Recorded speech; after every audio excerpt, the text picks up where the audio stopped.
Hi everyone, how you going? So I just thought I'd come live. Indue and Services Australia are at it again, stuffing around with rent payments. So I've got a person in my inbox which has had multiple problems with rent over the last 3 years, has already been evicted from one property as a result of Indue not allowing rental transfers, right? Has been made homeless, got back on her feet with her baby, right? Had numerous problems having to move interstate, right? Because, you can't, once you've been, I knew that was coming, sorry. Once you've been made homeless on the cashless debit card in a card area, it is impossible to get a housing rental again because owners don't want to know. They don't want to know. Okay, they don't want the rental stuff up, so they need to pay their mortgages, and no one can blame owners for that. So, today's episode, denied the ability to transfer rent, which is due today for the following fortnight, which, with a reminder that this is someone's mortgage repayment, remind you, okay? Denied the ability to do so. Declined. Payment, I've got a meme I've made up, which I will post shortly, right, with the payment declined and a copy of the current balance that is in that cashless debit card, okay? So payment failed of $600 for rent. However, sitting in that account right now is $5,168, right, and 3 cents, with a current available balance of $5,128.85. So why can't this person pay rent? Rent is in a different category, and rent is automatically set at 0, and you have to set it all up. And even though you set it all up with a private rental, they do this all the time. With this lady, it's been continuous for the last nearly 3 years that she's been on the card. You know what I mean? It is absolutely ridiculous. It's breached terms and conditions for her rental. It's caused homelessness for her in the past. And it's been a barrier to her getting home, getting housing in the past. And it could cause her to become homeless again with a child. But they don't care. Okay? So, she's getting the usual runaround now. She's been told all sorts of things by the staff at the hotline, you know what I mean? Saying that in the past, people have given her the wrong information and they can do this transfer for her now, right? And it normally takes 2 days to clear, but that's wrong apparently. They claim that they've transferred the money directly to her normal bank right now on the spot, right? And of course it's not in there. I will update with this because if they've done an emergency transfer, there's a fair chance that'll come with a $10 fee from her bank for receiving that money into her bank.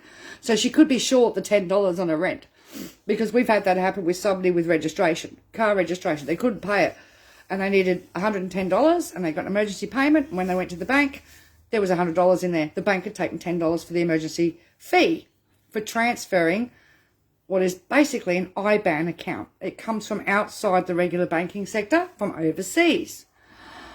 So she's waiting to see when this money, how long it takes to go into her bank. They're telling her it's done, it's transferred, it's not there. So she's over being lied to so many times. I can tell you now, she's over it.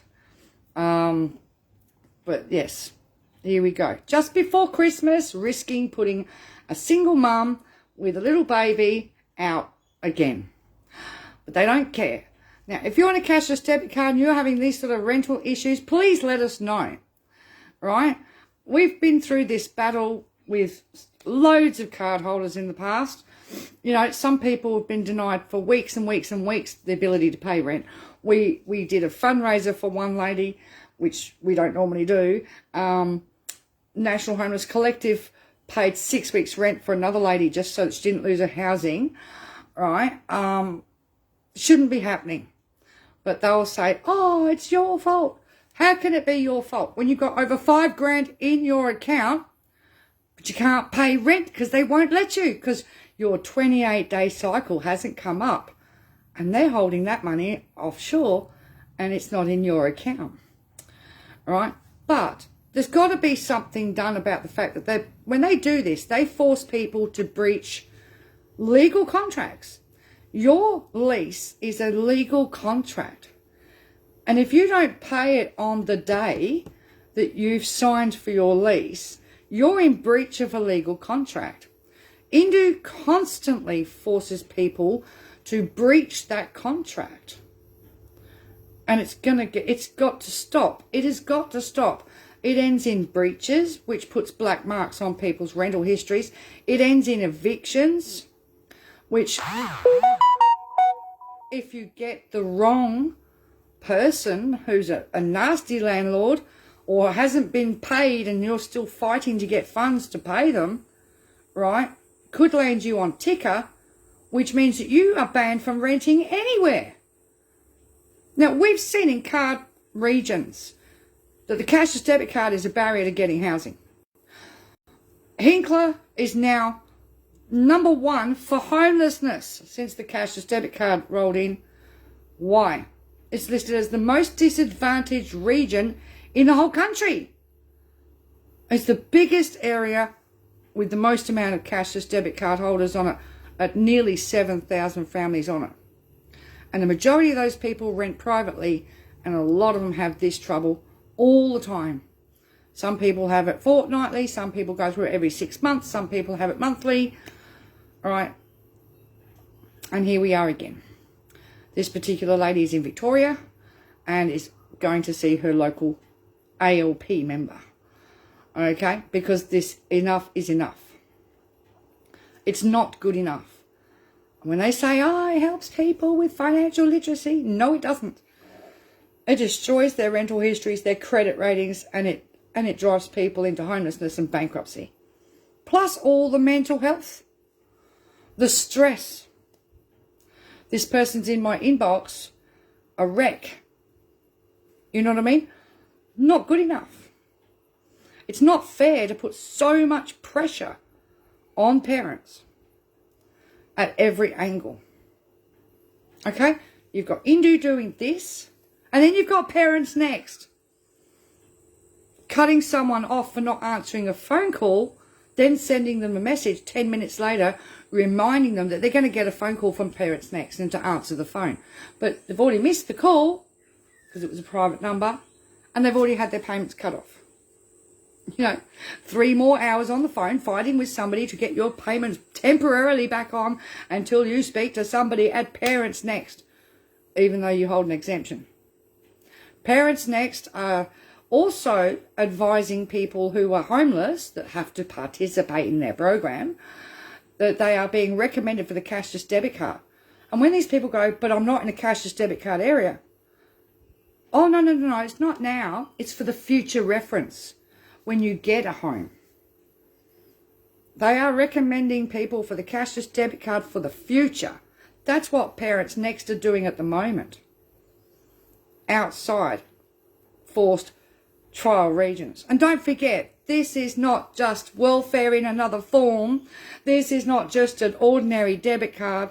This is forced third-party income managed controlled without your consent. And we need to make that lie that Scott Morrison puts out there, oh, it's just welfare in another form. No, it's not.